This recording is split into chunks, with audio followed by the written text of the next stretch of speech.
You ever have one of those moments where you just know things are about to go sideways? That gut feeling? That sixth sense? Well, I had it the moment my phone rang that afternoon. My teenage daughter, Anna, was crying on the other end. She'd barely gotten the words out. Something about the HOA president, a woman named Karen, yelling at her and calling the cops. For what? Trespassing, she sobbed. On our own front lawn. That's right. We just moved into a new neighborhood, and this was only our third day living there. I was on duty, about 20 minutes out, but I didn't hesitate. I turned on the sirens and made my way home, still in uniform, because this wasn't just about some misunderstanding. This was about a grown woman harassing a minor, my daughter, for standing on the property her name was legally tied to. But let me back up a bit. We'd been looking for a new place for months. I'd recently been promoted to sheriff, and after years of moving around for my job, we'd finally settled in a quiet, upper-middle-class suburban area just outside the city. Big trees, cul-de-sacs, the smell of fresh-cut grass, everything seemed perfect. But what we didn't know was that we had just stepped foot into the domain of the self-proclaimed queen of the neighborhood, HOA President Karen Weatherby. From the moment the moving truck pulled up, she was there. Arms crossed, lips pursed, clipboard in hand. You know the type. She looked at me, at my daughter, and without saying a word, I felt like she was scanning us against some imaginary checklist. Day one, she stopped Anna from putting up her welcome. Banner on the porch said it violated HOA regulations about exterior signage. Day two, she left a note on our trash cans saying they were placed 6 inches beyond regulation. And on day three, well, that's when things blew up. I had gone in for a shift that morning, long, routine hours. Anna had just started her new school and decided to walk the dog after classes. Our golden retriever, Scout, was harmless, the sweetest old boy on earth. She didn't even leave the property, just walked him along our flower beds out front and sat on the edge of the lawn, earbuds in, doing homework while he lay next to her. Apparently, that was too much for Karen. A neighbor told me later that Karen had stormed out of her house like she'd seen a burglar. She marched right up to Anna, demanded to know her name, where she lived, and why she was loitering in her neighborhood. My daughter, terrified and confused, tried to explain. But it didn't matter. Karen didn't listen. She pulled out. Her phone dialed 911 and reported a suspicious teenager wandering near private property. Let that sink in. She called the cops on my daughter for sitting on her own lawn. When Anna called me crying, my heart just about broke. But I knew I had to keep it together. I asked her to stay put, not to say another word to Karen, and assured her everything would be okay. I hit the lights. 15 minutes later, I rolled into my own driveway behind a patrol car that had beaten me there. 2 officers were already standing with Anna, who looked pale and panicked. Scout was barking from the porch, and Karen, well, she stood there smugly like she'd just won a prize. She even smiled when she saw me until I stepped out in full uniform. The moment her eyes landed on the sheriff's star pinned to my chest, her expression changed. The confidence drained from her face like someone had pulled the plug. She blinked. Once, twice. And then she stepped back, as if she'd realized she'd just made the biggest mistake of her HOA career. I approached slowly, calmly, professional but firm. "Is there a problem here, officers?" I asked. They both looked at me, then at Anna, and then back at Karen. You could tell they were piecing it together fast. One of the deputies I actually knew from a joint training event last year. His posture relaxed immediately. The other gave me a slow nod, then looked toward Karen for an explanation. "She was loitering," Karen protested, now a little less sure of herself. "Just sitting there with a dog. I didn't recognize her." "Karen," I said, keeping my tone neutral, "that's my daughter.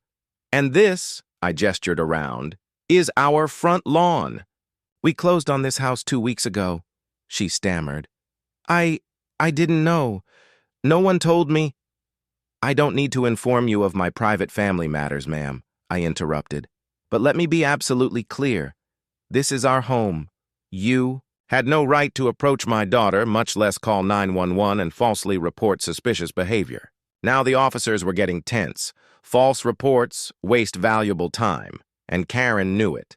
But instead of apologizing, she doubled down. Well, how was I supposed to know? She looked out of place. And we have standards here. I mean, she didn't even look like she belonged. And there it was. The real reason, Anna is mixed race. Her mother, my late wife, was Dominican. And while Anna had done her best to fit in at her new school, I could tell the adjustment hadn't been easy. But this was beyond anything I expected. I turned to the officers. Gentlemen, I'll take it from here. Karen opened her mouth. Again. I was only trying to protect the neighborhood. I gave her one last look. By harassing a minor? You're lucky she wasn't arrested? No. You're lucky you're not in cuffs for filing a false report. Karen went pale. The officers gave me a nod, got back in their cruiser, and drove off. Anna ran into my arms the second they were gone. She was shaking. I didn't do anything wrong, Dad, she whispered. I held her tight. I know, sweetie. I know. We walked back inside, Scout following behind us, tail wagging like he'd just saved the day. And as we shut the door, I turned to glance one more time through the window. Karen was still there, standing like a statue on her driveway. She had finally realized she messed with the wrong family. But the story doesn't end there. Because the next morning, things escalated. Karen wasn't done, not by a long shot, and she had one more trick up her sleeve that she thought would make us leave the neighborhood for good. She had no idea who she was messing with. You'd think after being humbled by a sheriff in full uniform, Karen would have backed down. Most people would take the L and move on, but not her. The next morning, I was sipping my coffee on the porch when Anna came downstairs, still visibly shaken from the day before. I told her to stay home and relax. No school today. She needed time to reset. Just as we were talking, I heard that sound again, the sharp tap of Karen's heels on the pavement. Like clockwork, she was back, and this time, she wasn't alone. Trailing. Behind her was a clipboard-wielding man in a cheap gray suit with a slicked-back ponytail and a badge around his neck that screamed pseudo-authority. She marched right up to the edge of our lawn with her arms crossed like she was leading a parade. "This is the man from the HOA Legal Committee," she announced. "We're here to inform you of several violations you and your daughter committed yesterday." I stood up, slowly. "Excuse me?" The man with the ponytail cleared his throat, trying to sound official. "Sir, we have on record a community violation involving an unregistered pet, unauthorized outdoor activity by a minor, and improper lawn decor, including a wind chime that is not in compliance with HOA aesthetics." A wind chime? I looked up. Sure enough, Anna had hung a small decorative chime on the porch yesterday, a gift from her late mom. It had butterflies on it and barely made a sound unless the wind hit just right. "You're citing me for a wind chime?" I asked flatly. "It's a distraction," Karen snapped. "Some of us value peace and quiet." "It's quieter than your voice right now," I muttered under my breath. Ponytail guy kept reading from his list. "As a result of these violations, we are demanding the following: removal of the wind chime, a formal apology letter to the HOA board for disruptive behavior, and a temporary suspension of yard access for your daughter." I blinked. "You want my daughter to be banned from our own yard?" Karen smiled. "We're willing to forgive the incident if you comply." That was it. No more polite, no more professional. I stepped off the porch and stood tall, fully in uniform again, my badge gleaming under the morning sun. "I don't think you understand what you're doing," I said, voice steady but low. "You're attempting to enforce rules that have no legal basis, under false pretenses, and you're harassing a child." Again, Karen started to argue, but I raised a hand. Not another word. You've escalated this far enough. Now let me show you how escalation really works. I turned and walked back inside, came out moments later, holding a thick manila envelope. Inside, every legal document tied to our house: deed, sale agreement, registration. But I also had something else, a printed HOA handbook I had requested from the real estate agent when we bought the house. I had highlighted every relevant clause. Nowhere in here, I said, flipping through it. Does it mention wind chimes, pets being unregistered, or minors needing permission to be outside? This handbook is the only governing document I am obligated to abide by. Not your attitude, and certainly not your imagination. The man with the clipboard shifted uncomfortably. Well, some of these rules were updated recently. Then provide the amendments in writing, I cut in. Signed, dated, and passed with board majority as per HOA bylaws. Otherwise, they're not enforceable. He opened his mouth to speak, then shut it. He had nothing. Karen, still fuming, jabbed a finger toward Anna. She was disrespectful. She was scared, I corrected, because you approached her like she was a criminal, then called the cops. On your own neighbor. That's emotional distress, harassment, and potentially a civil liability case if I wanted to pursue it. Her face twisted. You wouldn't dare. I wear this badge for a reason, Karen, I said, voice now steel. To protect people, including my family. There was a pause. Just silence between us and the sound of that offensive wind chime lightly clinking in the breeze. Karen finally turned on her heels and stormed off, the HOA guy following behind like a kicked puppy.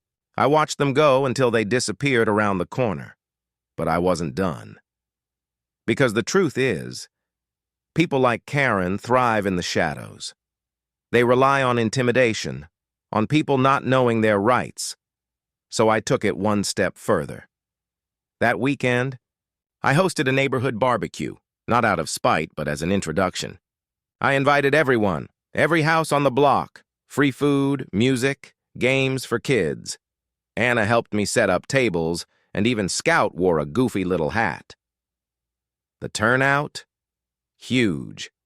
Families came with lawn chairs, covered dishes, and big smiles, and I made a short speech, nothing flashy.